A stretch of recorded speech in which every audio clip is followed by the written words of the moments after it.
I'm not interested in freedom of speech and all that. I have to win, and that's the question. And I shall win.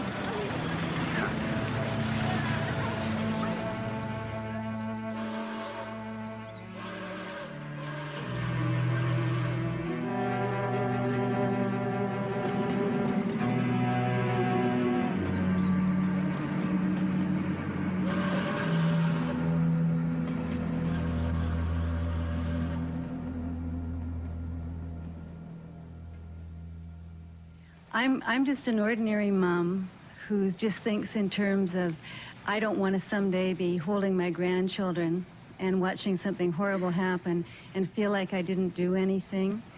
And I mean, it's obvious what you're doing. And my question is, on a practical level, where do you see the most practical place to put your energy? I mean, tonight I feel in overwhelm, like I feel like it's too big, it's too much to even make a dent in. The way things change is because lots of people are working all the time. And, you know, they're working in their communities, in their workplace, or wherever they happen to be, and they're building up the basis for popular movements which are going to make changes. That's the way everything has ever happened in history, you know, whether it was the end of slavery or whether it was the democratic revolutions or anything you want, you name it, that's the way it worked. You get a very false picture of this from the history books. In the history books, there's a couple of leaders, you know, George Washington or Martin Luther King or whatever. And I don't want to say that those people are unimportant. Like Martin Luther King was certainly important, but he was not the civil rights movement. Martin Luther King can appear in the history books because lots of people whose names you will never know and whose names are all forgotten and who may have been killed and so on were working down in the South. When you have active activists and people concerned and people devoting themselves and dedicating themselves to social change or issues or whatever, then people like me can appear, and we can appear to be prominent, but that's only because somebody else is doing the work. My work, whether it's giving hundreds of talks a year or spending 20 hours a week writing letters or writing books, is not directed to intellectuals and politicians. It's directed to what are called ordinary people. Yeah. And what I expect from them is, in fact, exactly what they are, that they should try to understand the world and act in accordance with their decent impulses, and that they should try to improve the world. And many people are willing to do that, but they have to understand. And in fact, as far as I can see, in these things, I feel that I'm simply helping people develop courses of intellectual self-defense. What did you mean by that? What would such a course be? I don't mean go to school, because you're not going to get it there. It means you have to develop an independent mind and work on it. Now, that's extremely hard to do alone. You know, the beauty of our system is it isolates everybody. Each person is sitting alone in front of the tube. You know? Now, it's very hard to have ideas or thoughts under those circumstances. You can't fight the world alone. Some people can, but it's pretty rare. The way to do it is through organization. So courses of intellectual self-defense will have to be in the context of political and other organization. And it makes sense, I think, to look at what the institutions are trying to do and to take that almost as a key. What they're trying to do is what we're trying to combat. If they're trying to keep people isolated and separate and, you know, and so on, well, we're trying to do the opposite. We're trying to bring them together. So in your local community, you want to have sources of alternative action.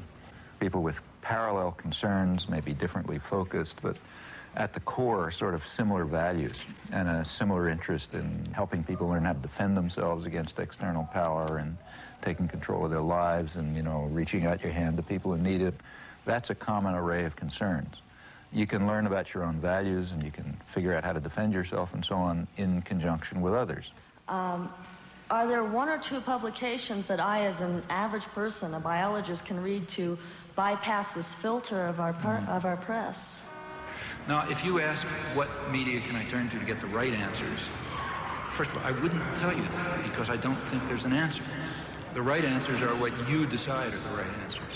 Maybe everything I'm telling is wrong, okay? Could perfectly well be a god, but that's something for you to figure out. I mean, I could tell you what I think happens to be more or less right, but there isn't any reason why you should pay any attention to it. What impact do you feel alternative media is currently having or could potentially have? I'm actually a little more interested in its potential. And just to define my terms, by alternative media, I'm referring to media that are or could be citizen-controlled as opposed to state or corporate control. You know, that's what's kept people together. To the extent that people are able to do something constructive, it's because they have some way of interacting. I mean, I've always felt it would be a very positive thing, and it should be pushed as far as it can go. I think it's going to have a very hard time. There's just such a concentration of resources and power that alternative media, while extremely important, are going to have quite a battle. It's true there are things which are small successes, but it's because people have just been willing to put in incredible effort. Like, say, take Z Magazine. I mean, that's a national magazine which literally has a staff of 2 and no resources. Tell us a little about Z Magazine, what it is and what makes it different. Go ahead. Thank you. We just wanted to do a magazine that would address all the sides of political life: economics, race, gender, authority, political relations. And we wanted to do it in a way that would incorporate an attention to how to not only understand what's going on, but how to make things better, what to aim toward, and to provide at the same time humor, culture, a kind of a magazine that people could relate to and could get a lot out of and could participate in. And what we wanted to do, which we didn't think was provided by the existing magazines, was to give it a real activist slant so that it could be very useful to the variety of movements in the country. And we just felt there wasn't a magazine that reflected that inspired people and that gave people sort of a strategy and perhaps even a vision of how things could be better.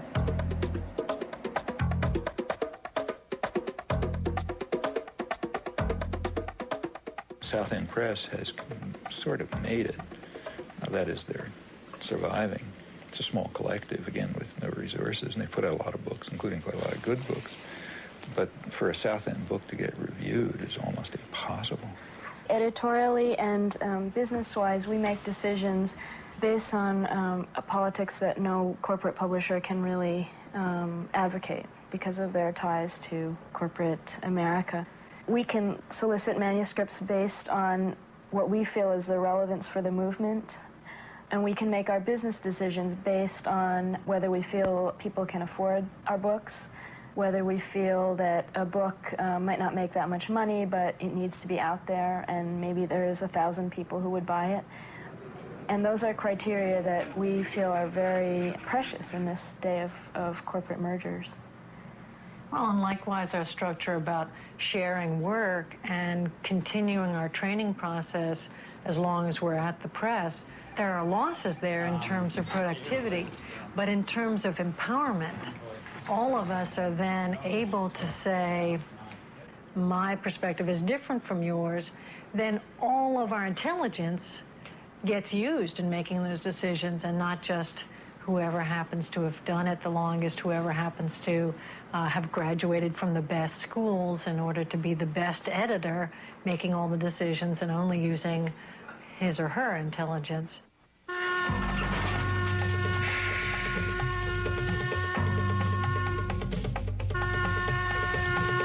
Supporting radio in the United States has undergone a remarkable growth in the last decade. It's perhaps the fastest growing alternative media. There are many reasons for this.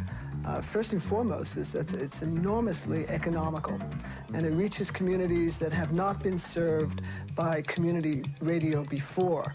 And in Boulder particular, we see with someone like Noam Chomsky, who's been there, I believe, 3 times in the last 6 years, he has a tremendous audience, and KGNU is partly responsible for that because we play his tapes on a regular basis, we play his lectures and his interviews, so when he does come to Boulder and people hear what he has to say, they're able to tune in. It's not something exotic or esoteric that he's talking about. It's material that they're very familiar with, and he's noted this, incidentally. I mean, if there's a listener-supported radio station, it means that people can get daily, every day, a different way of looking at the world, not just what the corporate media want you to see, but a different picture, a different understanding. Not only can you hear it, but you can participate in it. You can add your own thoughts, you know, and you can learn something, and so on. Well, that's the way people become human, you know. That's the way you become human participants in a social and political system. Hello, I'm Ed Robinson, and this is Non-Corporate News. What is non-corporate news, and why is it necessary? I didn't want to just show another film at a library or something. I wanted to make my own statement. I thought it'd be more fun to do, and perhaps I'd get other people involved in a project. Besides showing a film, we could make a film or a video. The local cable station's hooked up to 3 communities, Lynn, Swampscott, and Salem. So that's 30,000 people, or 30,000 homes, I'm not sure, but I'm sure a lot of people will see it, and it'll be the kind of people who don't go out to see a film. It'll go right into their houses, so if they're flipping through the channels, they might be able to get a completely new idea of the world.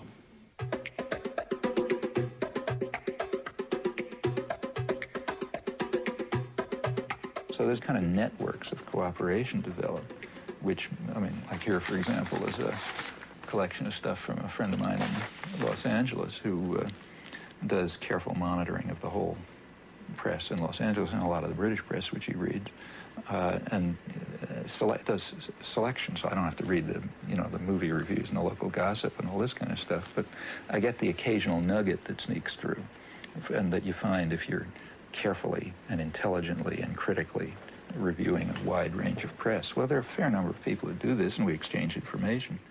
We wrote a 2-volume work in which we saw one another for a couple weeks when we were getting started, but then we wrote 2 volumes essentially without seeing one another, just by phone, by mail, and exchanging manuscripts. But this takes a lot of communication by mail. My Chomsky file is a couple of feet thick. The end result is that you do have access to resources in a way which I doubt that any national intelligence agency can duplicate, let alone scholarship. So there are ways of compensating for the absence of resources. People can do things. Like, for example, I found out about the arms flow to Iran by reading transcripts of the BBC.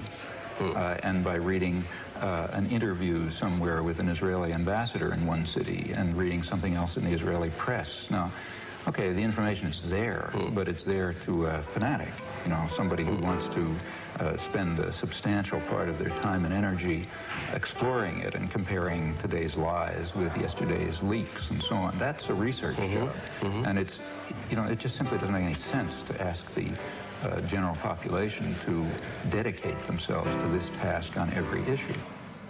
I'm not given to false modesty. There are things that I can do, and I know that I can do them reasonably well, including analysis and, study, research. I mean, I know how to do that sort of thing, and I think I have a reasonable understanding of the way the world works as much as anyone can. And that turns out to be a very useful resource for people who are doing active organizing, trying to engage themselves in a way which will make it a little bit of a better world. And if you can help in those things or participate in them, well, that's that's rewarding. I wonder if you can envision a time when people like myself, again, the naive people of this world, can again take pride in the United States. And is that even a healthy wish now? Because it may be this hunger for pride in our country that makes us more easily manipulated by the powers that you talk about. I think you first of all have to ask what you mean by your country. Now, if you mean by the country, the government, I don't think you can be proud of it, and I don't think you could ever be proud of it. Or could you be proud of any government? It's not our government, you know. And you shouldn't be. States are violent institutions. The government of any country, including ours, represents some sort of domestic power structure, and it's usually violent. States are violent to the extent that they're powerful. That's roughly accurate. You look at American history, it's nothing to write home about. You know, why are we here? We're here because, say, some 10 million Native Americans were wiped out. That's not very pretty. Until the 1960s, it was still cowboys and Indians. In the 1970s, for the first time, really, it became possible even for scholarship to try to deal with the facts as they were. For example, to deal with the fact that the Native American population was far higher than had been claimed, millions higher, maybe as many as 10 million higher than had been claimed, and that they had an advanced civilization, and that there was something akin to genocide that took place. Now, we went through 200 years of our history without facing that fact. One of the effects of the 1960s is it's possible to at least begin to come to think about the facts. Well, that's an advance. Do you think that this activism 20 years ago has made a difference in how our society operates now? It has not changed the institutions and the way they function, but it has led to very significant cultural changes. Remember, these movements of the 60s expanded in the 70s and expanded further in the 80s, and they reached into other parts of the society and different issues. A lot of things that seemed outrageous in the 60s are taken for granted today. So, for example, take the feminist movement, for example, which barely began to exist in the 60s. Now it's part of general consciousness and awareness. The ecological movements began in the 70s. The solidarity, third world solidarity movements were very limited in the 60s. It was really Vietnam. And in the 60s also it was a student movement, as you say. Now it's not. Now it's mainstream America. If there is more dissidence now than you can remember, why do you go on to write that the people feel isolated? Because I think much of the general population recognizes that the organized institutions do not reflect their concerns and interests and needs. They do not feel that they participate meaningfully in the political system. They do not feel that the media are telling them the truth or even reflect their concerns. They go outside of the organized institutions to act. We see more and more of our elected leaders and know less and less of what they're doing. Yeah. This medium does that. Very striking. In fact, the presidential elections have been almost removed from the point where the public even takes them seriously as involving a matter of choice. So what do you think about what goes on in the White House? It's kept too private, I think. Yeah, they should come out. I know. People. Yeah. Who should talk to the people? George Bush. Well, it means that the political system increasingly functions without public input. It means to an increasing extent, not only do people not ratify decisions presented to them, but they don't even take the trouble of ratifying them. They assume that the decisions are going on independently of what they may do in the polling booth. Ratification would be what? Well, ratification would mean a system in which there are two positions presented to me, the voter. I go into the polling booth and I push one or another button depending on which of those positions I want. That's a very limited form of democracy. Really meaningful democracy would mean that I play a role in forming those decisions and creating those positions.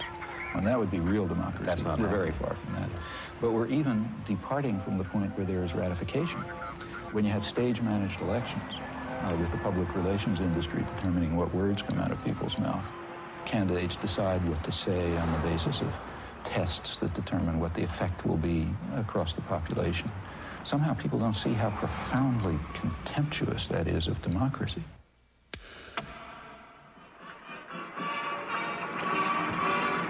The solemn moment is near, but first, the swearing in of Van Quayle.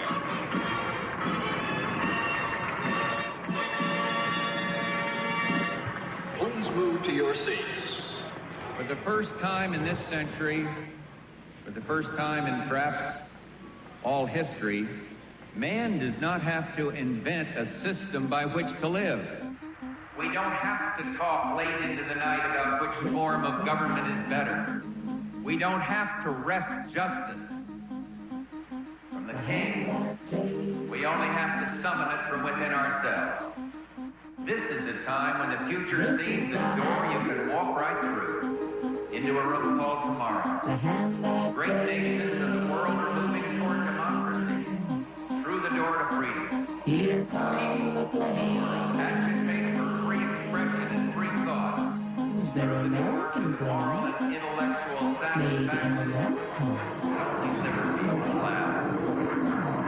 We know how to secure a more just and prosperous life for men on earth through free markets, free speech, free elections, and the exercise of free will unhampered by the state.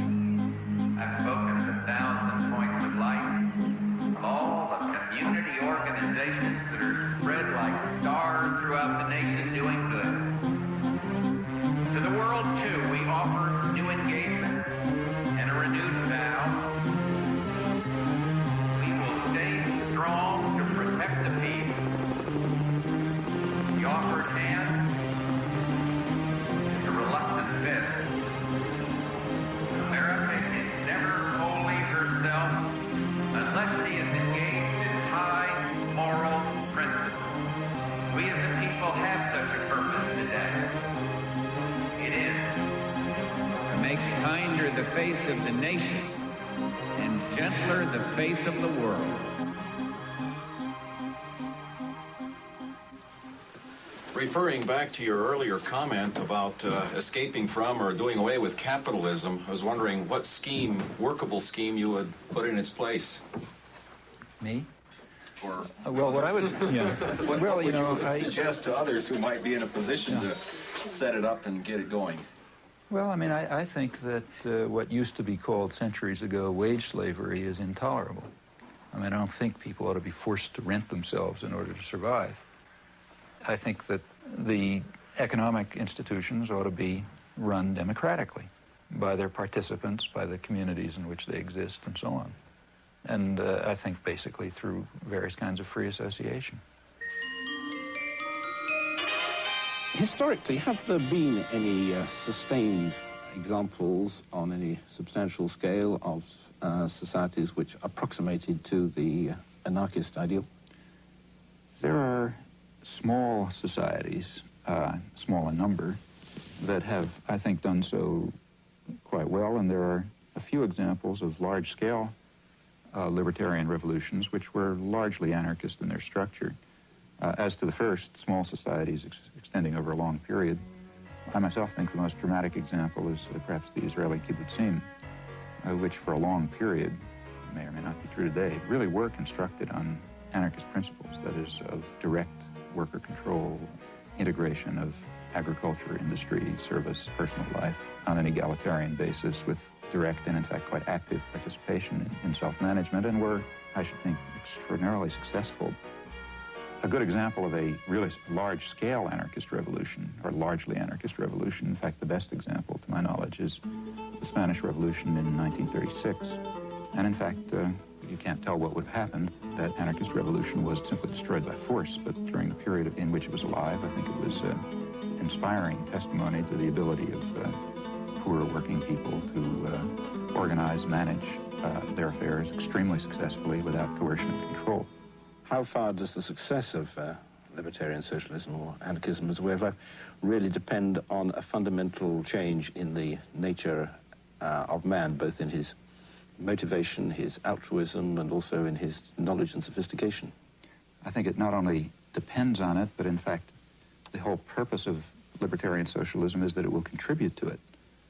It will contribute to a spiritual transformation, precisely that kind of great transformation in the way humans conceive of themselves and their ability to act, to decide, to create, to produce, to inquire, precisely that spiritual transformation that social thinkers from the left Marxist tradition, from Luxemburg, say, on over through anarcho-syndicalists have always emphasized. So on the one hand, it requires that spiritual transformation. On the other hand, its purpose is to create institutions which will contribute to that transformation.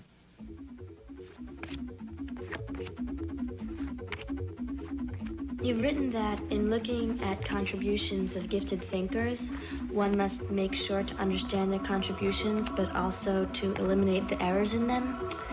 And of your ideas, what would you guess would be discarded and what would be assimilated by future thinkers?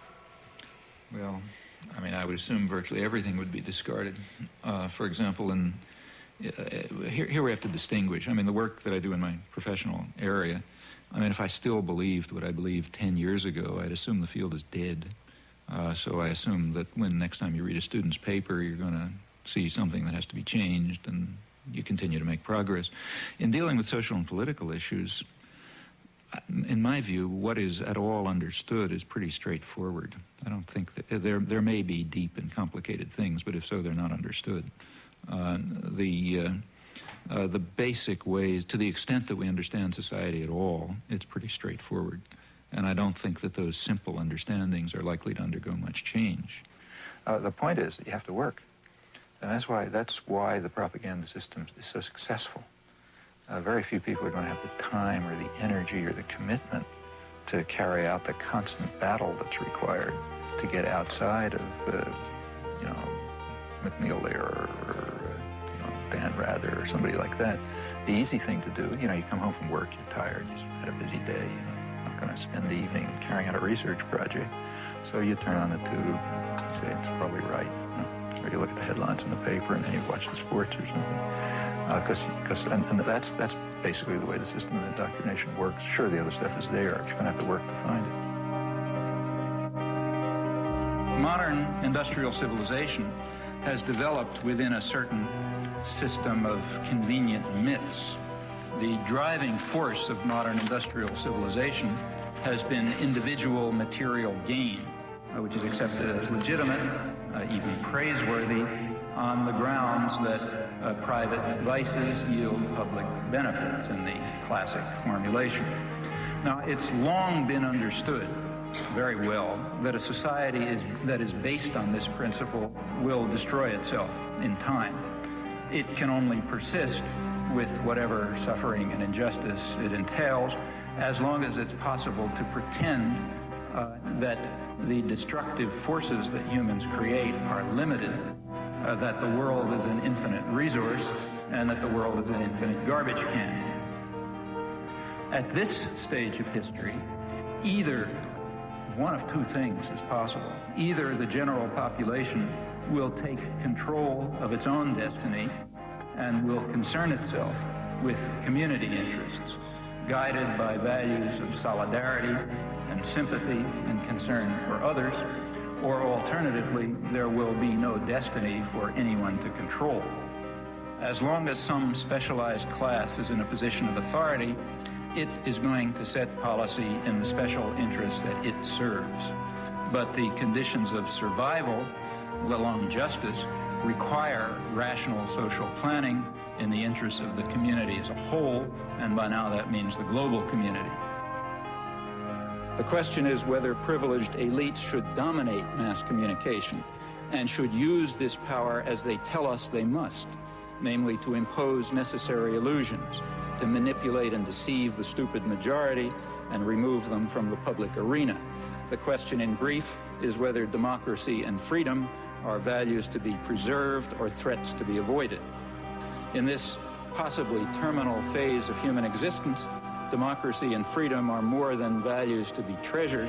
They may well be essential to survival. Thank you.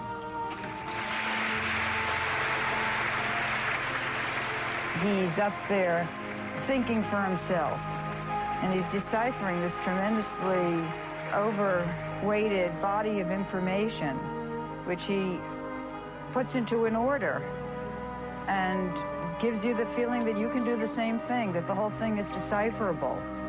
And he also gives you the sense that there is a source, there's a center to the to a dissenting population, although we feel that there's no center. And I think that is what reactivated in me a desire to get reacquainted with the political scene after 30 years of alienation from it. You do hundreds of interviews and lectures, and you're dealing with massacres in East Timor and invasions of Panama, etc. Pretty horrific stuff, death squads. What keeps you going? I mean, don't you get burned out on this material? Well, you know, it's mainly a matter of whether you can look yourself in the mirror, I think. Oh, gotta go. get these before in town. Okay. Maybe you can sing all aboard for us. Okay.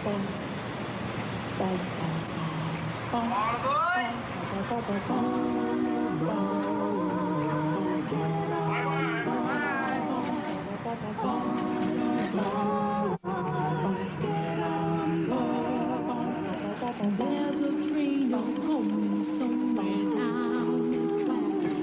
The people who ain't ready better sit there back. This train has been running since the time began. It's running on the love of your fellow man. All aboard. Good to see you. Just hit the microphone. Thank you. Bye, Canada. Goodbye, Canada.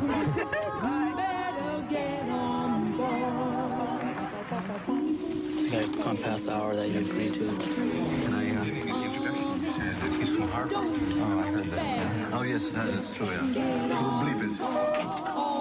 Sorry about making you answer that. No, that's okay. Such short. It worked. Did we hit it in 2 minutes? Or? Well, we did pretty well. Actually, that means less sports, and that's fine with me. You know, the people out there, they don't know what's going on. If the people knew what you say here today, there'd be a heck of a change. Thank you. On that optimistic note, Professor Chomsky, thank you very much indeed. So how did it go? Oh, I thought it was sort of technical sounding, but there wasn't much of a rhythm. Did you ever think of running for president? If I ran for president, first thing I'd do is tell people not to vote for me.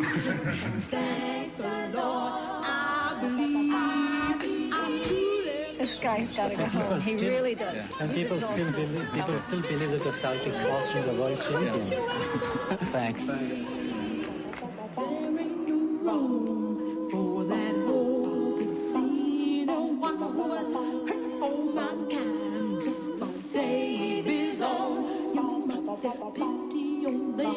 Because their chances grow thinner, but there won't be no hiding from the king's throne. All aboard.